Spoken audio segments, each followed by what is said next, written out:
Dear viewers, Canada's announcement on January 14th sent shockwaves through the Pentagon's planning rooms. 12,600 manufacturing jobs, 72 fighter jets produced entirely in Canada, full technology transfer without requiring American approval. Swedish aerospace company Saab put this package on Prime Minister Carney's desk, and Ottawa is taking it very seriously. The Gripen aircraft, which lost Canada's 2021 tender by the largest margin ever recorded, is now back in the game, threatening to replace the 72 F-35s ordered from Lockheed Martin. No NATO member has ever backed out of the F-35 program after signing contracts. Canada could be the first.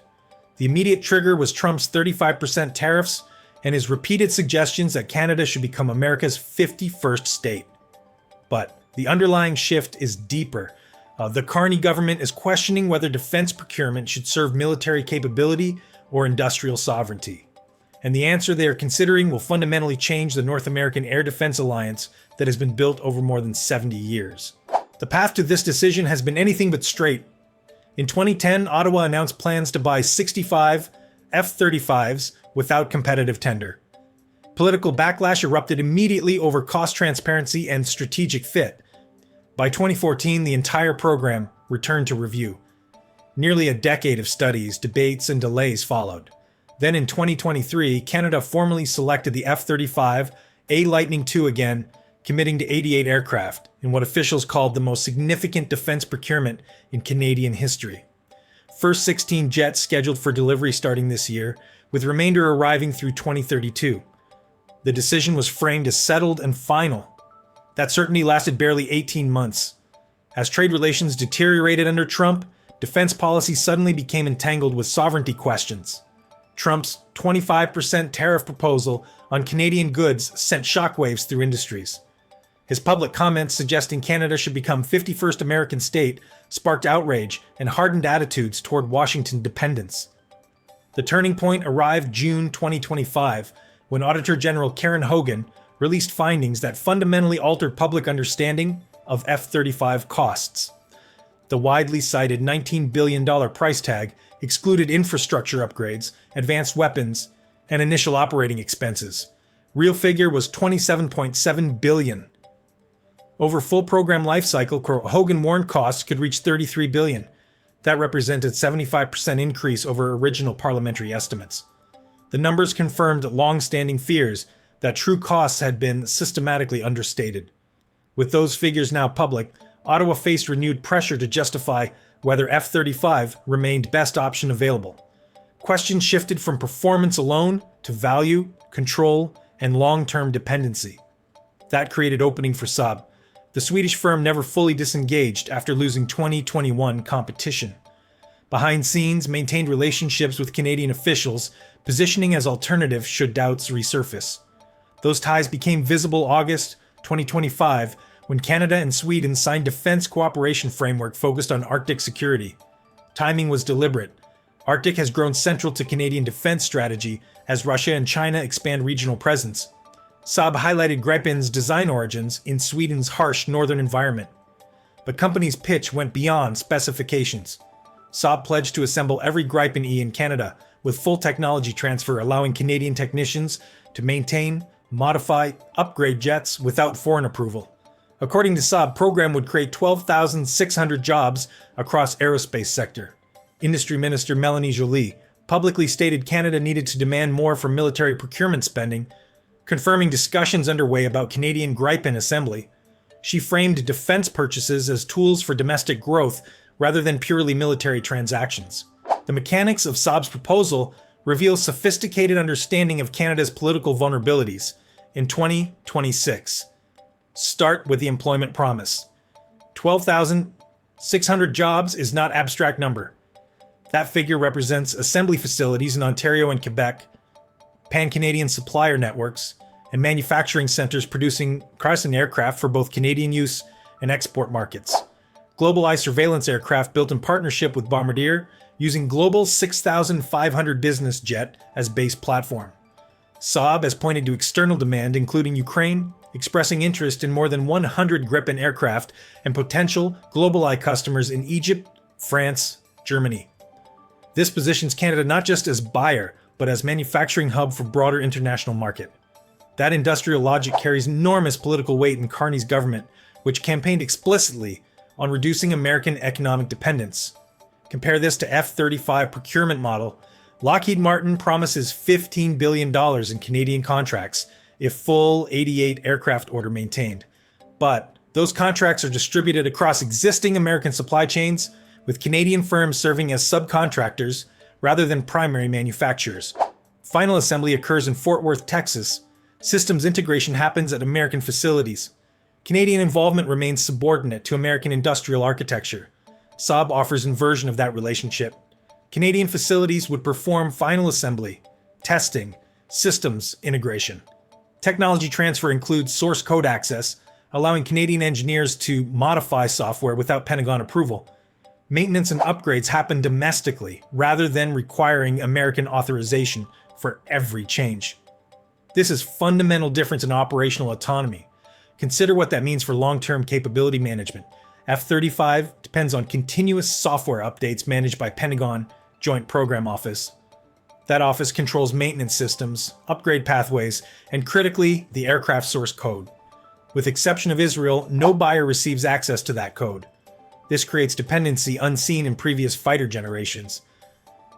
If Pentagon restricts update access for any reason, aircraft effectiveness degrades rapidly. President Trump himself stated that aircraft sold to allies would never match American versions, because alliances can change. Without source code access, buyers must trust updates will remain forthcoming. Gripen model eliminates that vulnerability. Sweden provides complete technology package. Canadian technicians can diagnose problems, implement fixes, develop upgrades independently. No American veto over operational decisions. No dependence on Pentagon priorities or political relationships.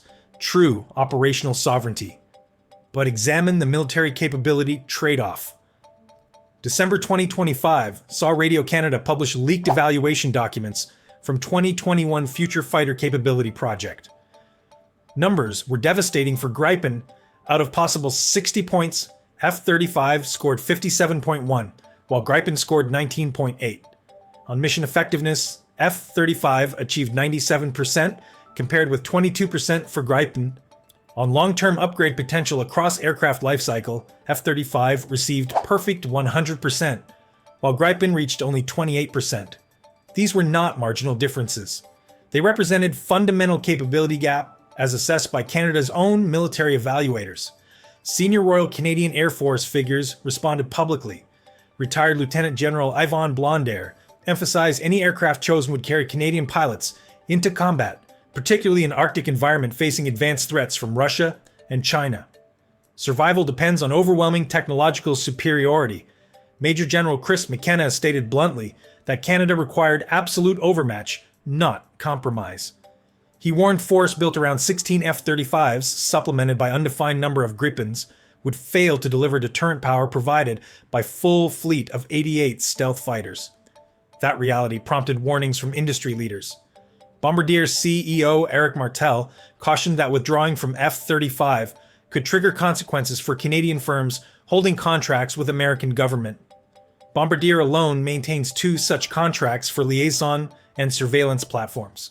Sudden shift in defense policy could place those agreements at risk, along with opportunities for dozens of smaller suppliers embedded in same network. Even Gripen Alternative carries hidden dependencies. Aircraft relies on American-made General Electric AV 414 engine, meaning United States would still control export licenses. Washington has used such leverage before, denying or delaying approvals to influence foreign policy outcomes. Switching aircraft would not automatically remove American influence, just redirect it through different channels.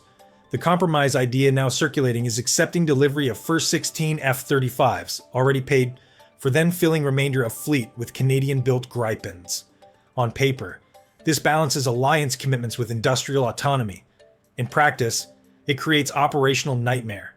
2 different aircraft types require separate training pipelines, distinct maintenance systems, incompatible supply chains, and divergent upgrade pathways. Royal Canadian Air Force already faces personnel shortages and infrastructure gaps.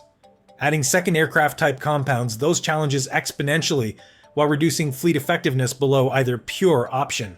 Proponents argue Canada must prioritize domestic industry over American preferences. Saab's jobs promise provides tangible economic benefit. Technology transfer ensures long-term sovereignty.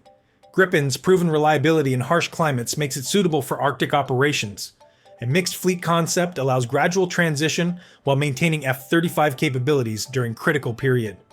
These arguments ignore strategic realities. First, Canada does not operate its air force in isolation. NORAD integration requires seamless data sharing between Canadian and American aircraft. F-35 was designed specifically for that mission. Its sensor fusion and communications architecture enables real-time coordination that Gripen cannot replicate without extensive modifications that may never receive Pentagon approval. American Ambassador to Canada Pete Hoekstra stated publicly in late 2025 that he was irritated by Canadian waffling on F-35 decision. While using diplomatic language, his message was clear. Canada can choose what it wants, but Washington will not guarantee NORAD integration for Swedish aircraft without American approval at every stage. That means operational effectiveness of Gripen fleet would depend on American cooperation that Trump administration has shown unwilling to provide when disagreements arise. Second, walking away from F-35 after signing contracts sends message to every ally that Canadian commitments cannot be trusted. NATO members watching closely. If Canada reverses course based on political considerations rather than military necessity, what prevents future governments from abandoning other alliance obligations when politically convenient? Third, capability gap is not theoretical. Russia and China are deploying fifth-generation fighters and advanced air defense systems throughout Arctic. Gripen was designed for permissive environments against fourth-generation threats. It lacks stealth, lacks sensor fusion, lacks networking capabilities required to survive and operate effectively in contested airspace against peer adversaries. As of now, no final decision has been made. Carney government remains committed to first 16 F-35s in production, while fate of remaining 72 aircraft stays uncertain. Minister Joly stated talks with Lockheed Martin continue into early 2026, aimed at securing greater industrial benefits. Defense Procurement Secretary Stephen Furr indicated complete withdrawal. Appears unlikely, but all options remain under consideration. What makes this moment dangerous is that Canada is making defense decisions based primarily on economics and politics rather than military necessity. Trump's behavior accelerated timeline and hardened attitudes, but underlying tension between sovereignty and capability has existed for years. The question Carney faces is whether 12,000 jobs and technology transfer are worth accepting permanently inferior aircraft that may not integrate with NORAD and will certainly underperform against threats Canada claims to take seriously. History suggests countries that choose industrial policy over military capability eventually pay a heavy price when threats become real. Canada is about to test whether that history still applies. Canada no longer needs to ask for permission.